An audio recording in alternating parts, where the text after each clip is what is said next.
আরে দিদি আরে দিদি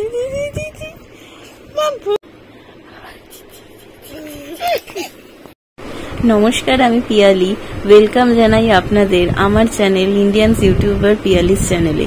তো আজকের দিনটা হলো রবিবার, আর এখন ঘড়িতে বাজে 7টা মতন। তো সকাল সকাল উঠেই আগে বসিয়ে দিয়েছি চাটা, কারণ চাটা খেলে মনের দিক থেকে খুবই শান্তি পাওয়া যায়, আর সমস্ত কাজে খুব এনার্জি পাওয়া যায়। তো এদিকে ছেলে আর আমার হাজবেন্ড ঘুমাচ্ছে, তো তার আগে চেষ্টা করব মোটামুটি কাজগুলো গুছিয়ে নেওয়ার, যাতে ওরা উঠলে আমি একটু ফ্রি হতে পারি, একটু হাজবেন্ডকে টাইম দিতে পারি, কারণ আজকে সানডে, আর একটু বাচ্চার সমস্ত কাজ যেন একটু এগিয়ে রাখতে পারি।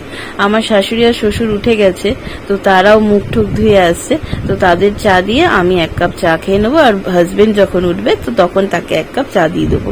তো এখানে শাশুড়ি তো চিনি ছাড়া চা খায়, তো তাই তার চাটা আগে তুলে রেখে তো আমার আর শ্বশুরের চাটা বেড়ে নিচ্ছি। তো তার আগে আমি এখানে চিনি মিশিয়ে দিচ্ছি।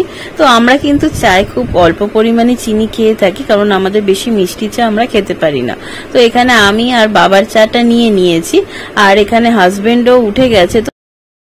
তো ফ্রেশ হয়ে এসে আমার জন্য এখানে বাটার টোস্ট বানিয়ে নিয়ে এসছে।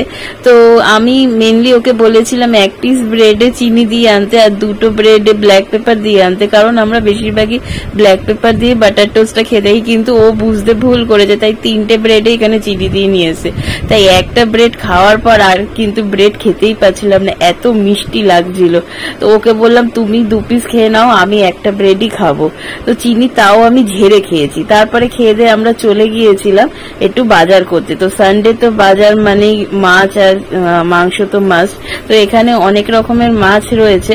তো মেনলি আমি ছেলের জন্য তো রুই মাছই নেব, টাটকা রুই মাছই নিই, আর বাড়ির জন্য একটুখানি ইলিশ নেব। চিংড়ি মাছ আছে, তাই চিংড়ি মাছ নেব না।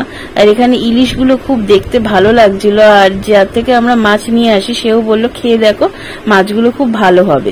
তো মোটামুটি মাছ নেওয়া কমপ্লিট। আর এখান থেকে আমি শাশুড়ির জন্য নিয়েছিলাম পান, আর ছেলের জন্য কিনতে চলে গিয়েছিলাম আমরা রথ। তো এখানে কত রকমের রথ উঠেছে দেখো।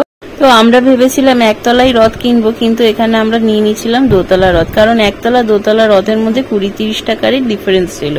আর এখানে আমার ছেলেকে আমি রেডি করে ফেলেছি রথ টানানোর জন্য। তো অনেকদিন পর ওকে এই জামাটা পরালাম। অ্যাকচুয়ালি এই জামাটা আমি কিনেছিলাম ওর জন্য পয়লা বৈশাখের জন্য, কিন্তু পয়লা বৈশাখে যা আমাদের এখানে গরম পড়েছিল, এরকম প্যান্ট শার্ট পরিয়ে বাচ্চাদের ঘুরতে নিয়ে যাওয়া খুবই অসম্ভব। তাই বাড়িতেই আজকে রথ টানবে, তো বাড়িতে রথ টানবে বলে আজকের এই জামা প্যান্টটা পরেছি। তো এখানে রথটা রেডি হয়ে গেছে, আর রথটা খুব সুন্দর করে সাজিয়ে দিয়েছে আমার শ্বশুর মশাই।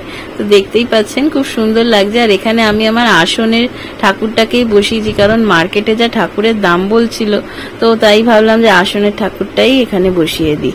তো এখানে আমার ছেলে রথ টানছে দেখুন ওর দাদার সাথে, কারণ ওর পিসি এসছিল তার 2 ছেলেকে নিয়ে। তো এখানে এটা হচ্ছে আমার ননদের ছোট ছেলে।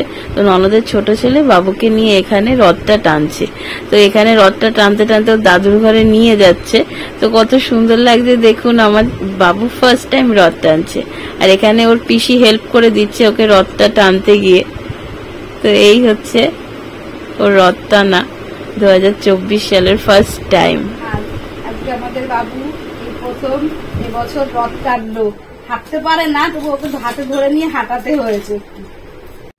এই রথটা খুব সুন্দর করে নিজের হাতে সাজিয়ে দিয়েছে।